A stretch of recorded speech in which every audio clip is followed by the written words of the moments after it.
Hello students, मैं संजय मल, TGT mathematics, Jawahar Navodaya Vidyalaya Maharajganj. Class 9th के 2 चैप्टर्स कंप्लीट हो चुके हैं। 3rd चैप्टर कोऑर्डिनेट ज्योमेट्री है, उसको शुरू करना है। अगर हमारा बनाया हुआ वीडियो सब लोग देखेंगे या देख रहे होंगे, यहाँ से तो हमको कितने व्यूज़ हैं पता चल जाता है, तो उसके हिसाब से मैं डिसाइड कर लूँगा कि हाँ कोऑर्डिनेट ज्योमेट्री बनाऊँ या ना बनाऊँ, क्योंकि बहुत सारे वीडियोज़ ऑलरेडी यूट्यूब पे अवेलेबल हैं।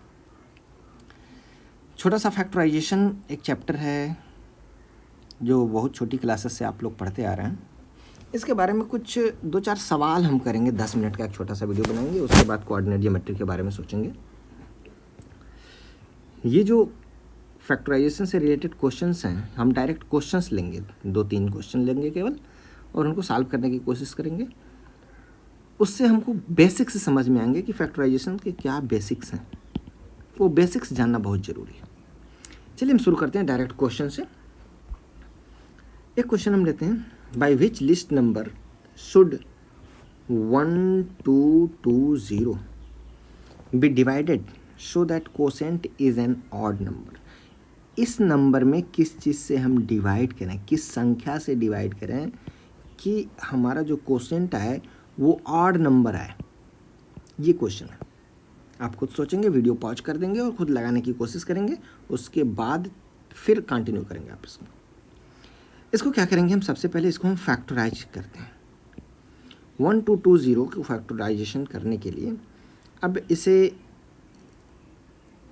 एक तरीके से आप करते हैं, 5 सेकंड का टाइम ले लीजिए, ऐसे करते हैं। दूसरे तरीके से थोड़ा जल्दी भी कर सकते हैं कि 122 है, 122 यानी कि 11, और ये हो गया 11 61 इंटू 2 इंटू 10, ऐसे लिख सकते हैं।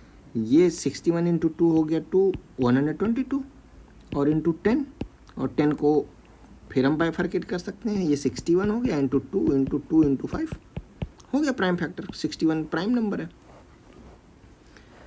अब ये 61 इंटू 2 ऐसे लिख सकते हैं 2 to the power 2 into 5।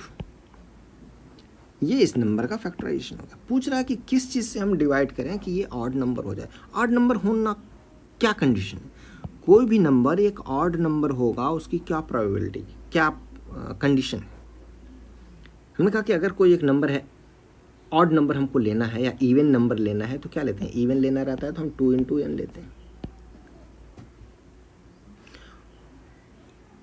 Odd number लेना है तो 2n+1 लेते हैं। मीन्स कोई भी एक ऐसा नंबर जिसमें अगर हम 2 से मल्टीप्लाई कर दें तो निश्चित रूप से वो इवन हो जाता है। और इसको हमको चेक करना है कि इवन ना हो तो ऑड होगा। तो इसमें क्या ना हो, 2 से मल्टीप्लाई करने से वो इवन होना ना है, तो 2 से मल्टीप्लाई नहीं होना चाहिए। तो 61 प्राइम है ही, ये भी प्राइम है ही, कुछ भी नंबर से आ रहे हैं, लेकिन अगर जो 2 है ये ना रहे, यानी कि 61 into 2 to the power 2 into 5 में हम 2 टू द पावर 2 ये यहाँ से एलिमिनेट कर दें, तो जो हमारा नंबर बच गया 61 इंटू 5, ये क्या होगा? एक ऑड नंबर होगा। क्वेश्चन भी यही था, तो किससे डिवाइड करना पड़ेगा? हमारा आंसर क्या हो जाएगा? 2 टू द पावर 2। सिंपल। अब देखिए, बहुत छोटा सा बेसिक कॉन्सेप्ट था कि 2 से हम मल्टीप्लाई करते हैं किसी भी नंबर में, किसी भी नेचुरल नंबर में, तो वो इवन नंबर हो जाता है। यहाँ पे इवन नंबर नहीं होना है तो इसको हमको एलिमिनेट करना पड़ेगा, यानी कि इस नंबर से हमको डिवाइड करना पड़ेगा। क्वेश्चन तो फैक्टराइजेशन का है, लेकिन कॉम्पिटिटिव एग्जामिनेशंस में आता है और नहीं लगाए रहते हैं बच्चे, तो इसमें टाइम ज़्यादा लगा लेते हैं। नेक्स्ट क्वेश्चन देखते हैं, question number 2। Which list number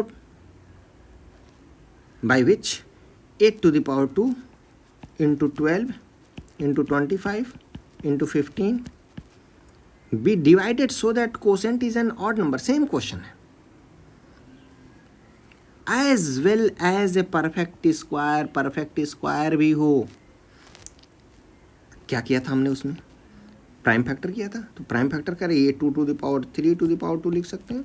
अब इसको मल्टीप्लाई करके प्राइम फैक्टर करने की जरूरत नहीं है, ऐसे लिख दीजिए 2 टू द पावर 2, 2 दूनी 4 और 3 12, 12 हो गया, 5 पंजे 25, ये हो गया 5 के 15 ये हो गया। अब ये 2 to the power 8 into 2 to the power 2 into 3 to the power 2 ये और ये इंटू 5 to the power 3 ये भी 2 ऐड हो जाएगा तो 2 to the power 10 हो गया into 3 to the power 2 into 5 to the power 3 ये नंबर हो गया। अब क्वेश्चन है कि क्या हम करें कि ये ऑड नंबर हो किस नंबर से डिवाइड करें कि ये ऑड नंबर हो, तो हमने बताया क्या होना नहीं होना चाहिए, 2 नहीं होना चाहिए। तो किससे डिवाइड करना है, 2 to the power 10 को एलिमिनेट करना पड़ेगा यानी कि 2 to the power 10। अब ये कैंसिल आउट हो गया, हमारा जो बच गया 3 to the power 2 into 5 to the power 3 ये एक ऑड नंबर होगा निश्चित रूप से क्योंकि इसमें 2 नहीं है और बाकी अदर प्राइम्स हैं। एक कंडीशन सेटिस्फाई हो गया। दूसरा कंडीशन है कि ये परफेक्ट स्क्वायर हो जाए। परफेक्ट स्क्वायर क्या बोलता है कि जब पेयर बन जाए, 2-2 हो जाए, 3 तो 2 है, इसमें 5 3 है, यानी कि किससे हमको डिवाइड करना है तो 5 से 1 डिवाइड करना, तो ये 5 से कट जाएगा तो क्या हो जाएगा 3 to the power 2 into 5 to the power 2 और ये एक परफेक्ट स्क्वायर होगा। तो हमको मल्टीप्लाई किससे डिवाइड किससे करना पड़ेगा 2 to the power 10 इंटू 5। इससे अगर हम डिवाइड कर दें तो ये जो नंबर हमारा गिवन नंबर है ये गिवन नंबर ऑड नंबर भी होगा और परफेक्ट स्क्वायर भी होगा। यही अगर परफेक्ट स्क्वायर की जगह पे अगर लेता कि परफेक्ट क्यूब हो तो उस हिसाब से हम यहाँ पे क्यूब बनाते हैं। किससे हम कर रहे हैं मल्टीप्लाई या डिवाइड, जो भी है मल्टीप्लाई करने के लिए भी पूछ सकता है और डिवाइड करने के लिए भी पूछ सकता है। नेक्स्ट एक और क्वेश्चन लेते हैं फटाफट, 10 मिनट के अंदर कंप्लीट करना है। Find the number of zeros in the product this. ये सारे फैक्टराइजेशन के क्वेश्चन हैं, ये सारे क्वेश्चन फैक्टराइजेशन के हैं। 125 to the power 3 into 12 to the power 8 into 18 to the power 2। Find the number of zeros in the, इसको गुणा करेंगे तो कैट हो जीरो आएगा। सारी बेसिक चीज़ें हैं, क्लास 9th में भी हैं, 8th में वाले बच्चे भी कर सकते हैं, 7th वाले बच्चे भी कर सकते हैं और यहाँ तक कि 6 वाले बच्चे भी कर सकते हैं। जानना चाहिए सबको, चाहे वो किसी भी कंपटीशन का एग्ज़ाम दे रहे हैं। इसका भी prime factor 25, 5 × 25, 5 125, 3 to the power 3 और ये 2 to the power 2 इंटू 3 12 हो गया to the power 8 और ये 3 3 9 2 18 इस पे 2, इसको एक्सप्लोर कर दिया। 5 to the power 9 into 2 to the power 16 into 3 to the power 8 into 3 to the power 4 into 2 to the power 2।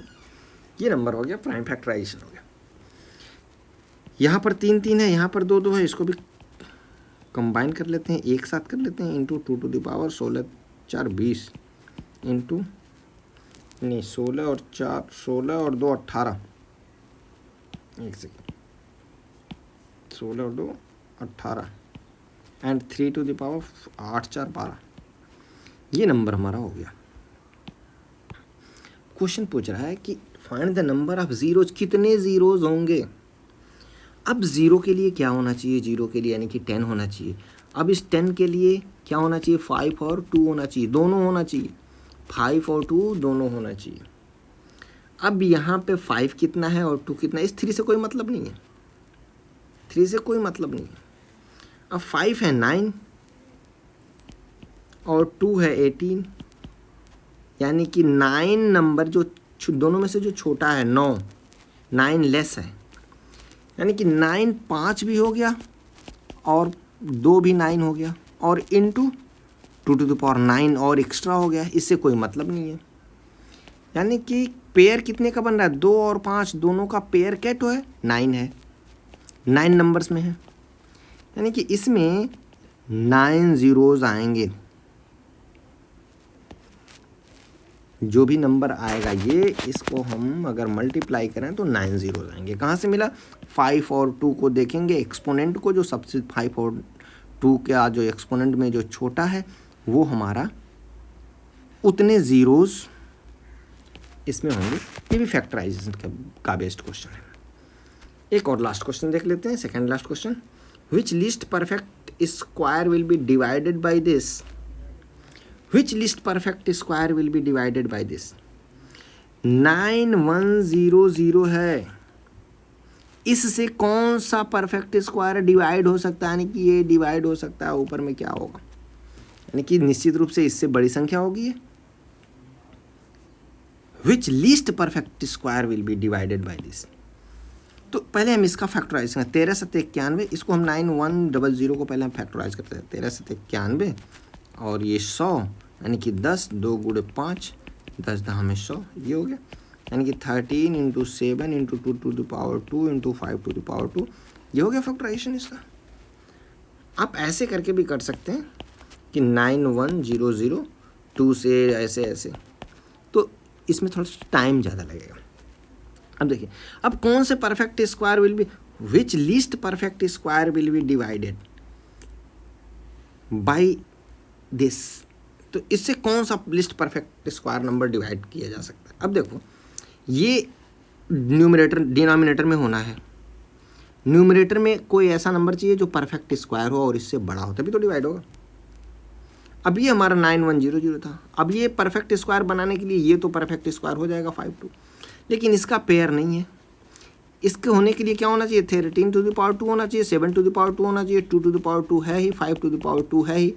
क्या कम है, यानी कि जो ये नंबर है 9100, इसमें 13 × 7 से और मल्टीप्लाई कर दें तो ये परफेक्ट स्क्वायर हो जाएगा, और वही सबसे छोटा परफेक्ट स्क्वायर नंबर होगा जिसको हम 9100 से डिवाइड कर सकते हैं। तो कितना, केवल क्वेश्चन पूछने का तरीका अलग अलग है सारे फैक्टराइजेशन के क्वेश्चन, सारे हम केवल फैक्टर कर रहे हैं और बेसिक कॉन्सेप्ट यूज कर रहे हैं।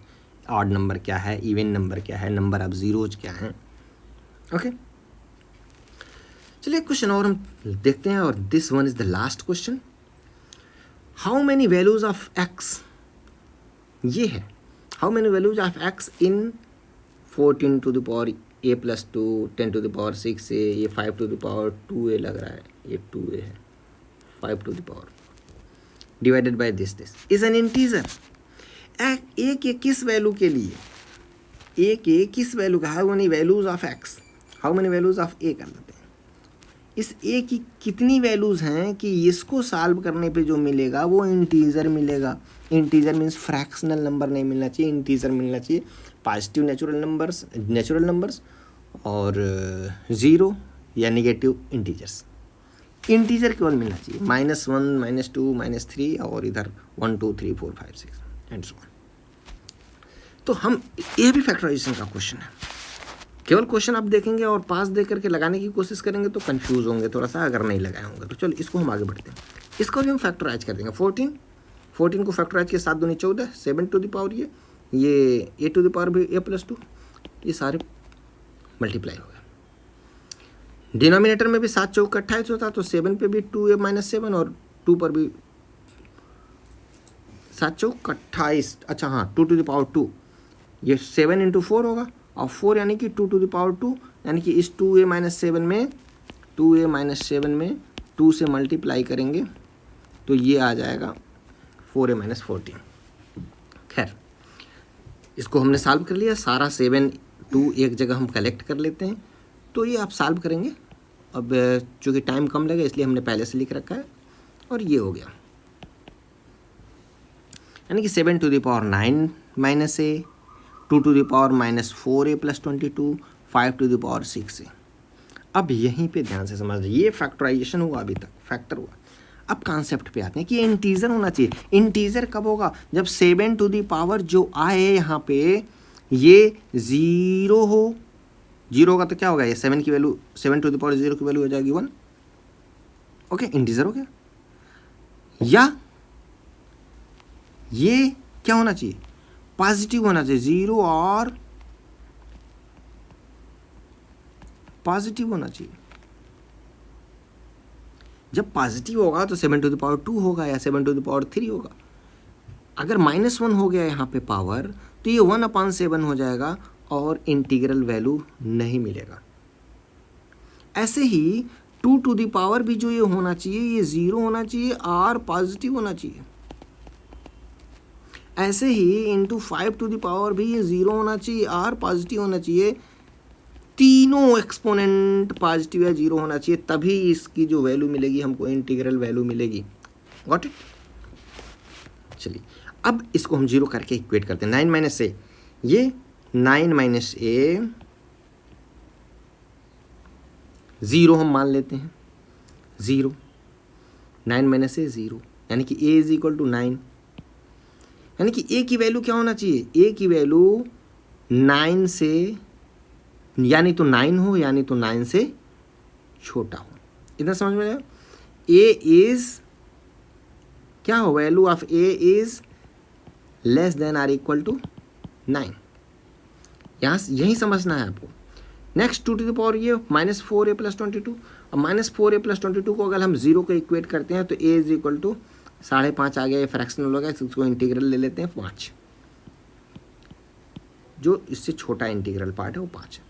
a इज इक्वल टू 5, अगर a इज इक्वल टू 5 है यहाँ पे तो 5 चौके 20 -22, 5 चौके 20 -20, 22 में से 20 घट गया तो 2 आ गया, इंटीग्रल वैल्यू होगा। अगर यहीं पे 6 हो जाए तो 6 चौके 24, यहाँ पर क्या हो जाएगा 6 चौके 24, और 20 में से 24 घटेगा तो -2 आ जाएगा, और फिर इसका एक्सपोनेंट अगर माइनस में हो गया तो फिर ये फ्रैक्शन हो जाएगा और ये इंटीजर नहीं रह जाएगा, इसकी वैल्यू हमको इंटीजर होनी है, इंटीजर। इसी तरह से हम थर्ड वाले को भी चेक करें कि 6 + a इज इक्वल टू 0, यानी कि a इज इक्वल टू -6, यानी कि जो वैल्यू ऑफ a है वो यहाँ पे रख के आप चेक कर सकते हैं कि a की वैल्यू अगर -1 है तो 5 आएगा, -2 है तो 4 आएगा, -3, ऐसे ही -6 है तो 0 आएगा, अब -7 है तो माइनस में आ जाएगा, यानी कि -7 नहीं होना चाहिए, यानी क्या होना चाहिए, a is greater than or equal to -6 होना चाहिए। अब ये 3 कंडीशन हमको मिले हैं, इन तीनों कंडीशन को हम चेक करते हैं कि हमको एक कहाँ से कहाँ तक, एक नंबर लाइन हमने बना लिया। इस नंबर लाइन में हमने कहा कि a की वैल्यू जो है ज़्यादा होना चाहिए -6 से, यानी कि -6 ये है, इससे ज़्यादा यानी कि इस साइड में, इस साइड की सारी वैल्यूज हो सकती हैं इसके हिसाब से, 5 का एक्सपोनेंट के हिसाब से। अच्छा 7 के एक्सपोनेंट को देखते हैं, ये कह रहा है less than or equal to 9, 9 कहीं इधर है, इससे छोटी होनी चाहिए, इससे छोटी होनी चाहिए, इससे छोटी होनी चाहिए 7 का एक्सपोनेंट के हिसाब से। 2 का एक्सपोनेंट क्या कह रहा है, a इज लेस देन 5, 5 से भी छोटा होना चाहिए, 5 से छोटा होना चाहिए इधर का।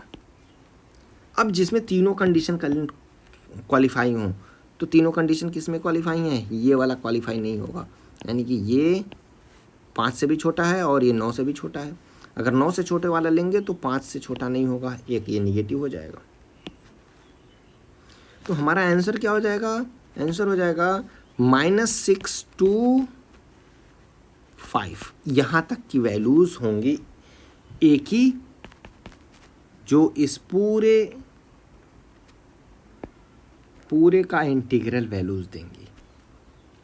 ओके, तो इस तरह से कितनी वैल्यूज़ हो गई, 16 वैल्यूज़ हो गई, 1 2 3 4 5 6 7 8 9 10 11 12, 16 कहाँ हुआ, 1 2 3 4 5 6 7 8 9 10 11 12, 12 वैल्यूज़ हो गई। इंटीग्रल वैल्यूज़ कितनी हो गई, 12। तो इस तरह से हमने छोटा छोटा क्वेश्चन लिया, कुछ फैक्टराइजेशन का बेसिक समझाने के लिए कि किस तरह के क्वेश्चन आते हैं कॉम्पिटिटिव एग्जामिनेशन में।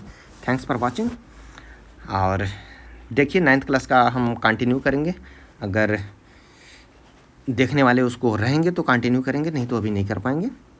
Okay, thank you, thanks for watching. Sanjay मल, TGT मैथमेटिक्स, नवोदय विद्यालय महाराजगंज।